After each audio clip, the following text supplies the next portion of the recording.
They're across the river. Oh my God.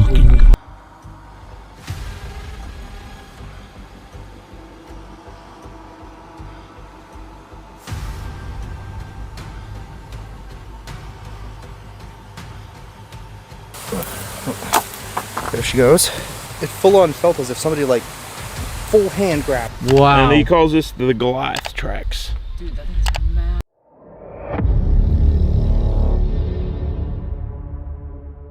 Not every journey into isolated places ends the way people expect. Sometimes strange sounds begin to follow shadows appear where nothing should be, and the deeper someone goes, the more the situation starts to feel wrong. But when fear starts feeling real, what is really out there?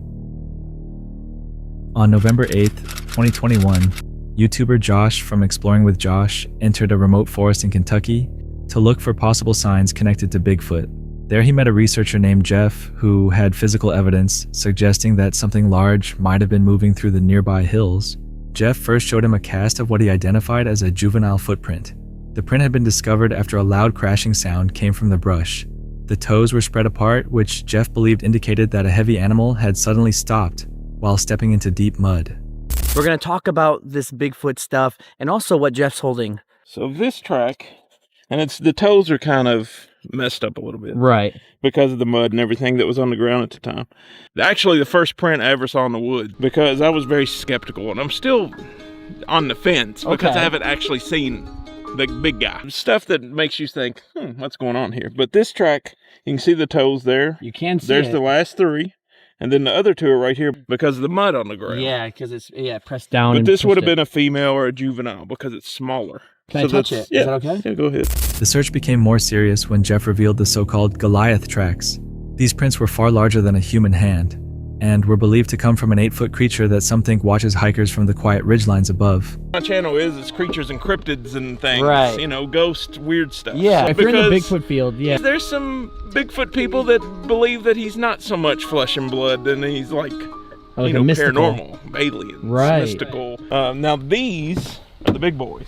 There's some, I didn't know there was more. That's what I was saying, that's small. This is a track that was taken in Trimble County, Kentucky. This was taken in Trimble County, Kentucky. Wow. And he calls this the Goliath tracks. Dude, that thing's massive. This is one of the biggest ones I've ever seen. As the two men moved deeper into the darkness, they used red lights to avoid drawing attention. In nighttime woods, softer red light can cause less reaction from animals, while helping people preserve part of their night vision. Then something happened that changed the mood of the investigation.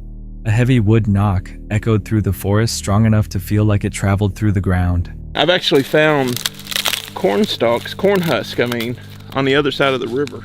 And I don't understand how it got there. So I found it very close to a place where I think I got some knuckle prints. And there was like all these shells from these freshwater clams and things where something had ate them. Because they literally had to carry this across the river or whatever it was. There's not many animals that size that could do that. And there wasn't any teeth marks. There was no like, you know, where I hold it in my mouth like a raccoon or something. Could be like him, like almost like how we eat apples and just walk with it and just chuck it. Could be the same thing, but with the coin. So we're keeping an eye out on the ground as well as we walk, just in case for footprints or anything. It's a bit hard, you know, a lot of deer have crossed through here. Everything's all kind of just botched down, so it could be anything that can walk through here at this point. They travel up and down here.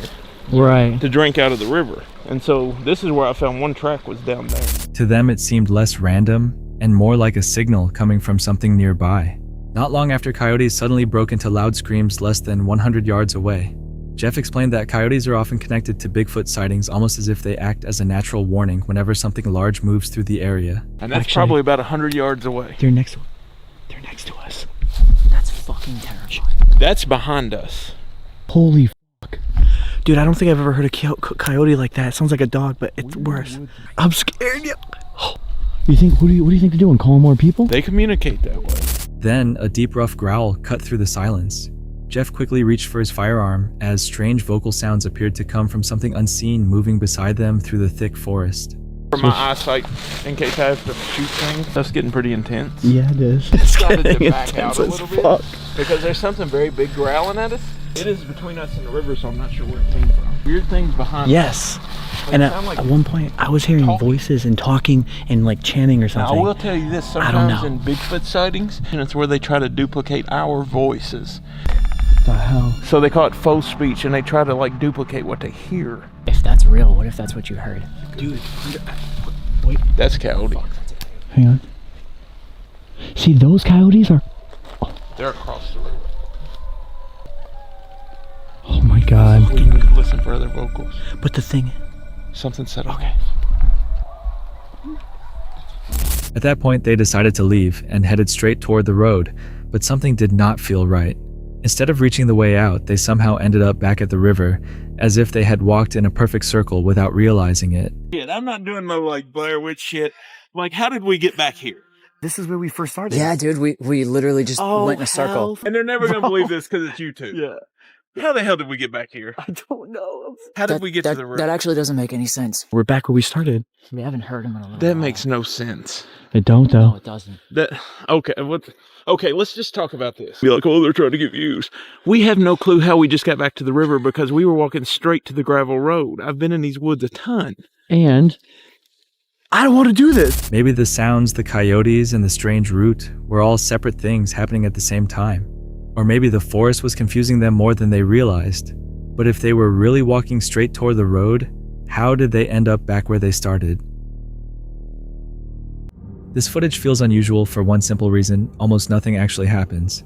And that silence is exactly why so many people continue watching it. On the YouTube channel Unexplained Mysteries, a video has been circulating online with many viewers calling it some of the clearest Bigfoot footage ever recorded. Some even believe it appears more convincing than the well-known Patterson-Gimlin film. The figure sits on a fallen log, as if it naturally belongs there. It is not hiding, attacking, or responding. It simply remains calm, heavy, and completely still. Its body appears covered in thick hair with broad shoulders and long arms resting in a natural position. The face looks animal-like, but human enough to make people stop and stare. For many viewers, the strange part is not what it does, but what it refuses to do. It never performs for the camera. In wildlife footage, calm behavior can often feel more authentic than sudden movement. Something unaware of being observed usually does not pose charge or react on command. That is what makes the clip unsettling. The figure simply stares into the forest as if listening to something deeper within the trees or resting in a place it knows well. That is when the viewer comments begin making more sense. Some people focus on the body's shape, the face, and the way the arms hang. Others argue that the stillness is what makes it feel real, because the figure does not behave like someone trying to be noticed. So the question becomes simple. When you watch a clip like this, what convinces you more, the details you can see, or the way the subject behaves like it never knew you were there? This photo was reportedly captured by a man who claimed he saw something unsettling on his own property during winter. Snow covered the ground, and the light was beginning to fade as evening settled across the area. Near the center of the image, beside a large bare tree, a dark figure can be seen standing out in the open. According to the report, the witness first noticed it moving slowly near the edge of the property close to a shed. Then it appeared to stop for a short moment. He described the figure as extremely large, broad across the shoulders, and taller than an average person. In the photo, it seems to be standing upright with long arms hanging down and a heavy build. Because the image is grainy and taken from a distance, it is difficult to know exactly what was there. It may have been a person, a shadow, or something else entirely. What do you think the camera captured? A lone hiker walks through a quiet snow-covered wilderness, surrounded by frozen trees and the constant crunch of snow beneath his boots. As he looks across the landscape ahead, something near the tree line suddenly grabs his attention.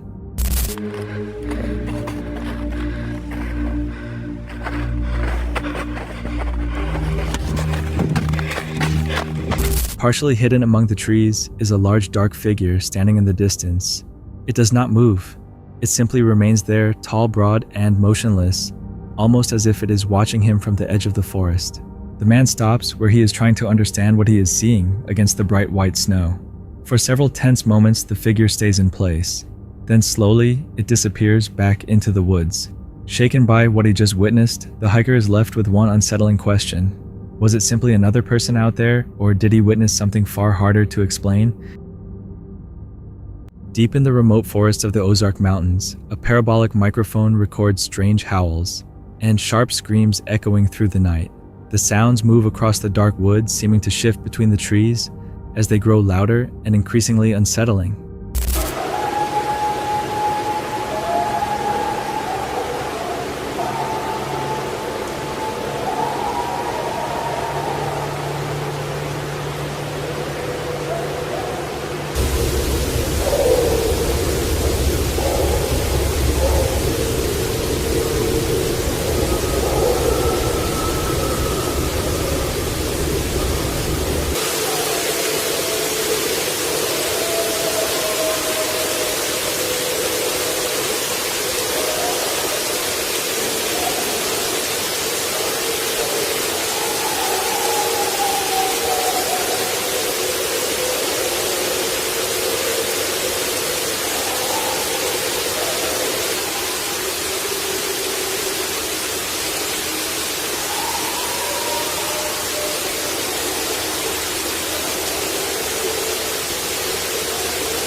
For investigators and viewers, the question is difficult to ignore: what could produce noises that powerful in the wilderness of southwest Missouri?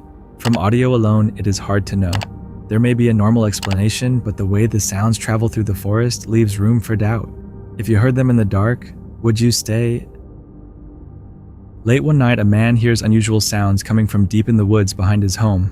With a flashlight and camera in hand, he walks into the darkness to find out what is out there. As he moves closer, the forest around him grows quiet. Then, without warning, a sharp, terrifying scream suddenly cuts through the night from somewhere in the distance.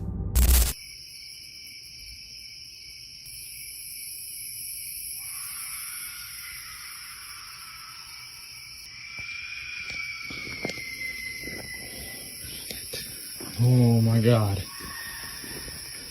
Nope. The sound is enough to make him stop instantly. It may have been an animal, or it may have been something more difficult to explain. If you heard that scream behind your house, would you keep walking?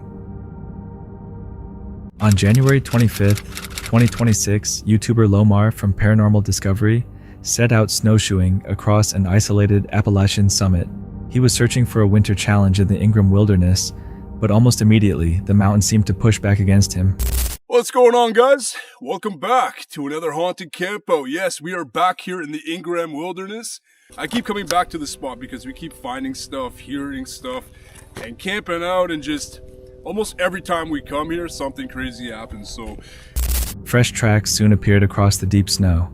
Lomar realized he had picked up the trail of a massive moose, but the atmosphere around the summit did not feel calm. The entire area felt heavy, tense, and strangely predatory. Yeah, to start off, this trail kind of gives me a weird vibe. It's not a vibe that I've really had before. Like a get out of here kind of vibe. Like, yeah, usually in the daytime, it's a lot better and kind of nice, but you get it unwelcoming. That's the best term of words right now. His dog Kia, normally fearless and confident during hikes, suddenly stopped moving. She remained frozen and trembling, refusing to enter the brush, while Lomar described the location as deeply unwelcoming. Hello? Why is she sitting down like that? Something's out here. Can you go, babe? Let's try to keep going. Okay, something's wrong. Concerned for Kia's safety, Lomar left the area and later came back alone. That was when he noticed something unusual. A single large bipedal footprint pressed into a sheet of ice with no visible matching tracks. I'm going crazy, man. I'm going crazy. What is this footprint? I can't even make this up right now. Right there. The palm of a foot. What the hell? That is definitely a Bigfoot foot. I think I'm on ice right now. Second one could be right there. But that's definitely a foot. Continuing beyond it. As the sun began setting, Lomar kept moving toward his campsite in the Wendigo Sanctuary. Then, from the complete darkness around him, a clear human voice seemed to whisper through the trees. I don't think that's people.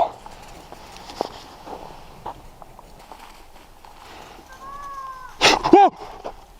Whoa, whoa! That was my name. That was my name. Oh! What the fuck? What the fuck? That was my fucking name. Oh shit. After getting safely inside his tent, he activated a spirit device and asked who was there. The speaker crackled for a moment, and then a direct response came through a woman watching. Do you believe we're real? Explain that device. So the device I was using... There's a woman watching. By 6 a.m., daylight finally returned. Lomar chose not to investigate any further. He fed the fire one last time and left the mountain before the freezing air could carry another voice. We did it, Key. What do you think, baby? We did it. Time to stoke this fire.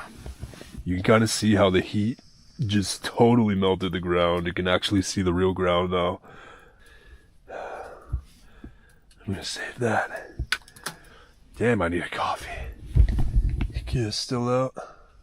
Dogs can often detect sounds and scents humans miss, so Kaya freezing on the trail feels difficult to dismiss. Maybe it was the moose shifting ice, or the wind itself, but with one strange footprint and a voice in the darkness, What would you believe? On June 6th, 2026, YouTuber Angelo from Exploring with Angelo returned to Nichitsu, a 400-year-old abandoned mining village hidden deep in the mountains of Japan. Although far from Appalachia, the place carries a similar atmosphere: steep mountain roads, thick forest abandoned work sites, and old history left behind in the landscape. That is why the encounter fits the same type of fear remote mountain setting where isolation, history, and strange sounds all blend together. Nichitsu was abandoned in the 1980s, leaving behind a ghost town where miners once lived and died. The drive-in is dangerous. Narrow one-lane roads wind through rockslide zones, passing tunnels carved directly into stone. Angelo notices the strange silence around them, interrupted only by something screaming from the brush. So many blind spots. Yeah. That's why they got the mirrors.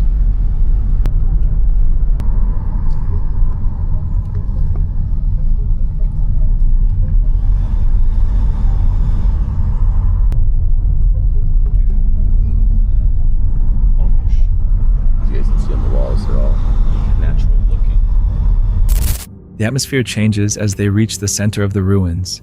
Angelo remembers a strange figure he saw running into the woods during his last visit. Soon after, he finds a faded poster for Ryojitani, a 70-year-old hiker who disappeared on these trails in 2019 and was never found. He's like right around here. And I waved to him, whatever. And he took off. He ran that way. There's not really much down here other than rocks. Well, I mean, there is the river. So unless he was fishing and for whatever reason got spooked and decided to hightail it out of there. And I walked all the way down. Didn't find anybody. There's nobody here now.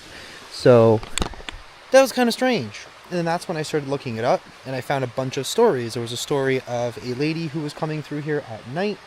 Don't know exactly where, but she hit somebody. She didn't hit anybody. There was no, no evidence of her actually hitting a person. There was literally no one there. As sunset approaches, they search for a campsite near the river.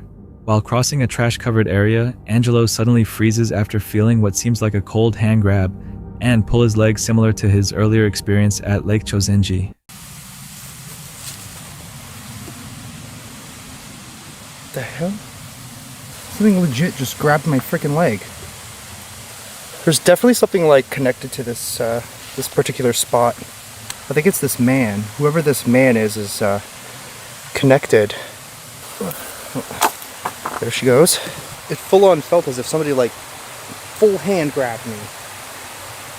Who did that? That was weird. They retreat to the fire, but the mountain does not let them settle. A loud, human-like scream suddenly comes from the pitch-black woods, directly behind the tent. There are no other cars or hikers nearby. Like right here. I thought I heard you make a noise. You're a bit far, so I... It fully felt like an entire hand just tried to wrap around like this part of my leg.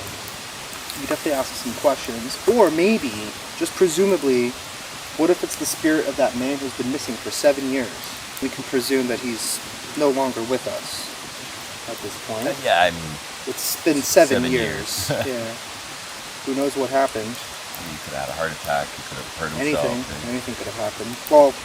Then the spirit box crackles to life, producing the words deceased and finished. Shadows seem to darken just beyond the firelight, and they notice a strange reflector sign hanging high in a tree with one word written on it: no. Must have been a bird. It has to have been a That bird. thumping whatever, I don't know what that was. Sounds of the forest. Yeah. Yeah, for like a second I thought I saw like a small shadow like move right there.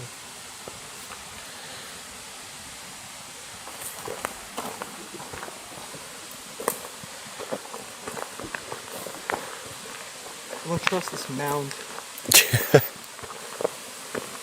Yeah. Yeah, there's like a random little kid's chair or something down there. Yeah. It was weird. Huh. Just hear that? Yeah, that's... Well, at least their head's gonna be comfy. Yeah, well I tried to put like our torso area like in the softest part of the ground and cleared it as much as possible. If it's not, it's just too bad. Actually, it's not. It's a little sandy. It's not too bad. Yeah.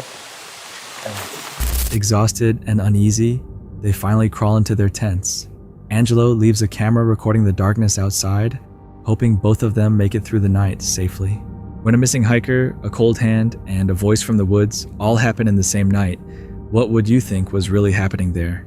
That's it for tonight. Which moment creep? Drop it in the comments. Have your own story, share it with us, and stay tuned.